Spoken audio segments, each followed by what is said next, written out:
This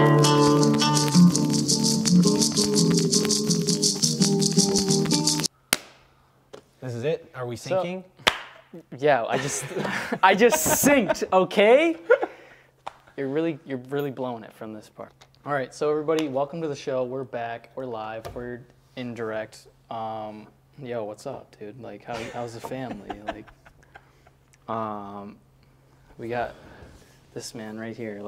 With no actually, we're filming in front of a live audience, so everybody give it up. There are so many people here. Yep. All right. Thanks, everybody. Thank you. So this is your first time ever just putting crushed red pepper. Yeah. Do you like spicy things? You might want to be careful here. Like, is it that spicy? Is it? I thought it was just like. Well, you control your spice level here. I mean, So it's like it's however far you want to take it. I might need some milk after this. You know what I'm saying? Some white bread. And I don't know if there's milk here. So this could be the first pizza talk where who you're interviewing isn't eating pizza. Yeah, I mean, honestly, I come in here, I'm offended. Okay, I don't want to make a scene about it. I didn't know I needed to eat pizza. I thought we were talking about pizza. What?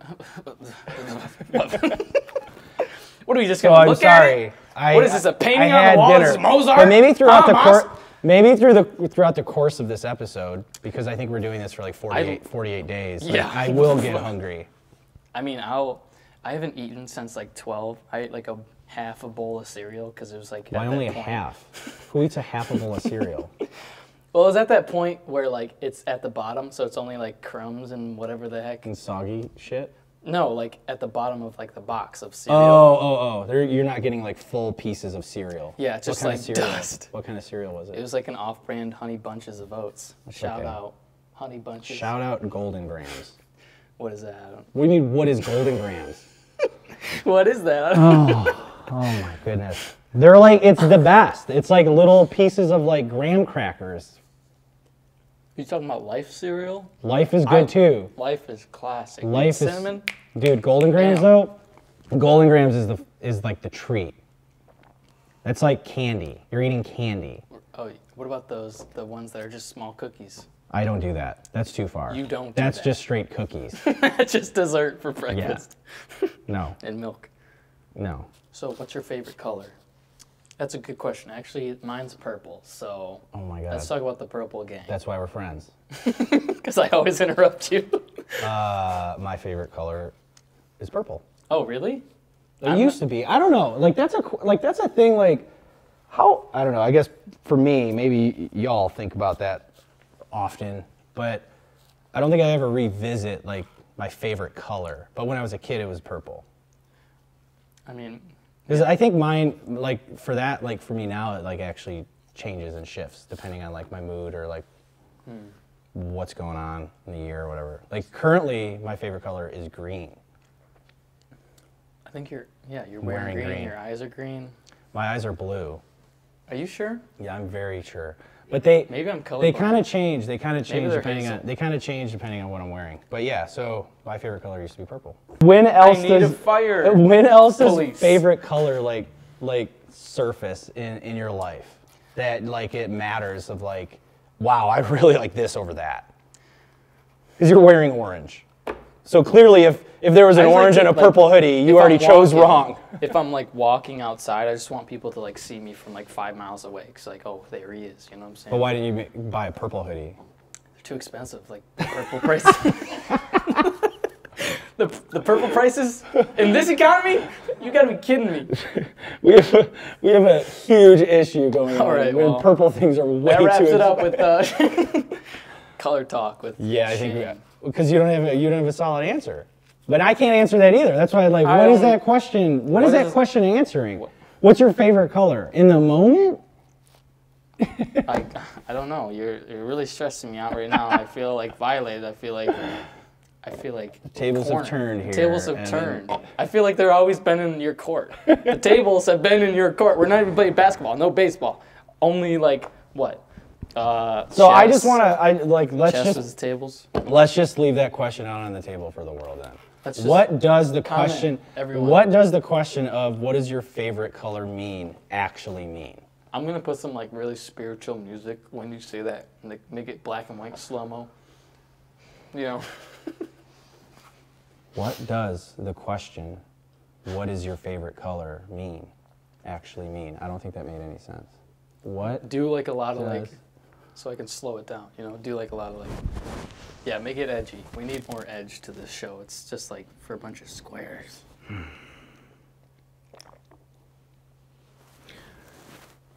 What does the question, "What is your favorite color?"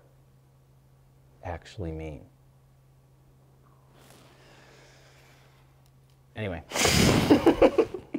Just drop that out for the world. Well, yeah, I don't think they're ready. At the end of the day, I would assume most everybody eats pizza or enjoys pizza. And even if or knows about it, or it's like even if you don't like traditional versions of pizza, like I don't like tomato sauce. Well, you get it without sauce. Mm-hmm. I don't eat cheese. Well, we got options for that now. So I feel like pizza is like a nice, happy medium for instance, in a group setting, when you're hanging out with a bunch of people that you don't really know and you don't know what they eat. It's like, why don't we all just get some pizza? It's like a common ground. It's a way to simplify but also connect. That we all agree on pizza. So what's the deal with birds? Dude, birds are wild. Dude, okay, have you seen that? Dude, birds are dinosaurs. Like, that's what's crazy. Like, if you really look into, like, birds, like their whole, like, thing of, like, they've really figured it out. They're basically dinosaurs. Have they, though? Have they all figured it out? Like, I don't know about all of them. Just some of them. You're some lumping, of them are scholars. Like, birds of prey are pretty sick. Have you seen, like, GoPro clip of, like... Yeah. It's, like, of the eagle? Oh, yeah. That is wild. That's why birds are sick. Who was the first guy that says, guys, you got to get up there? It's crazy up there. You can see so much stuff. It would have to have been, like, obviously, like, a progressive thing. Like a lizard or a dinosaur thing that was able to kind of, like, soar a little bit. Yeah, maybe it was just like a windy day. That's what I'm saying. It was like progressive. And then and that's what I'm saying. Like the first dude that did that, whatever animal it was like, oh my God. Like we got to keep going down that road. And like evolution kicked in. Like once the first dude was had like a little bit of like a thing and he like leaped and he like kind of like sailed a little bit. Game over, dude. Game over. That's when evolution was like, that's it. All right, that's next. See that? Because some of this isn't working down here. We keep on dying. If we go up there, we can look at everything down there, and we can hide. We can just fly away. We can get out of here quicker. To a warmer climate. Right. We can get out of here quicker. Like if things start to suck here, we're out. Just get out, dude. Aliens. Oh, I love them. Let's go.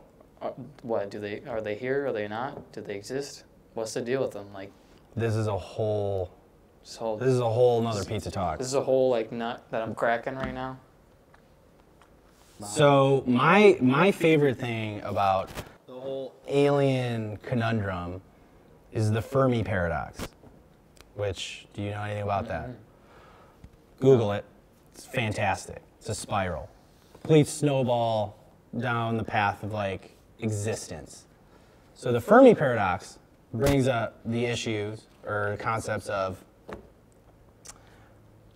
why haven't we met like aliens yet?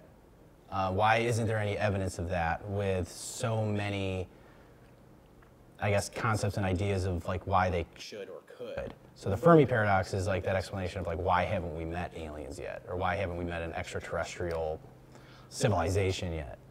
So then there's a bunch of other points with that are fascinating to spiral down.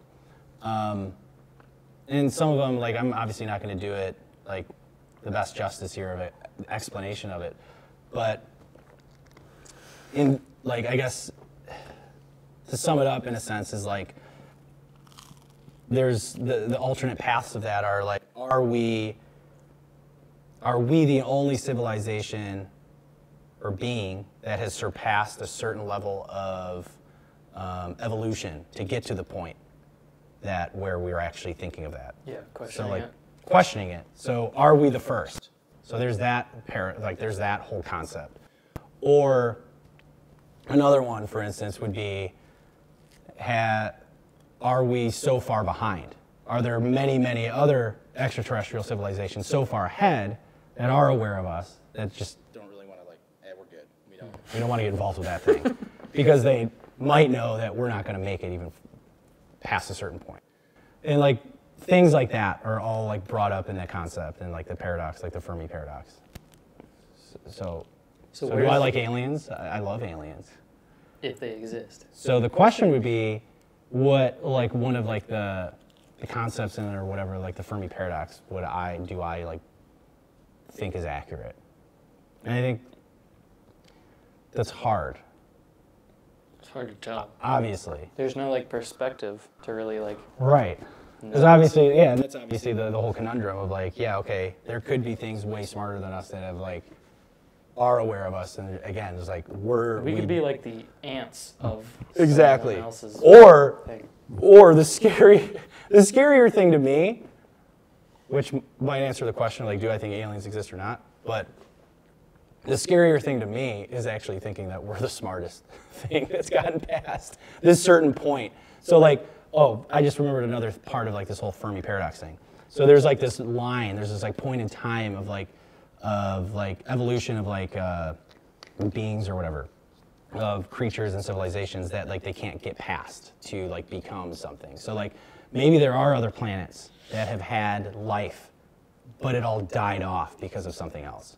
Or it all died off because it wasn't able to evolve to survive. So there's all of those things, right? And that's why like the thought of like us being the smartest is actually kind of terrifying. Yeah. Right? Because we're the only people to like look up to. We're the only being that's gotten past a certain point, and it seems like we're going to kill ourselves. So beyond the Fermi paradox, if you want to talk about other things. Yeah, go on. I feel like I've had way too many life experiences that has at least planted the seed for me to believe that we are living in some form of the Matrix. Oh no. Oh no, Shane, why you gotta pull it on him? You really gotta like a simulation. Literally deja vu? Come on. Pulling. Deja vu is like a freaking like glitch in the Matrix, man. We're pulling. Like what else? Other straws are we gonna pull? Colors. Here's aliens. the deal. Here's the deal.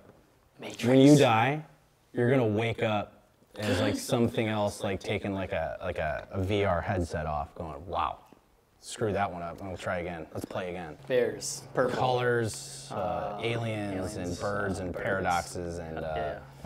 That's all you need. Yeah. That's like the most important thing in life. That's like the 4 topics I took in college, actually. So. And maybe that we're living in the Matrix. Oh yeah, right. If that makes Just it in. Little cherry on top. Yeah.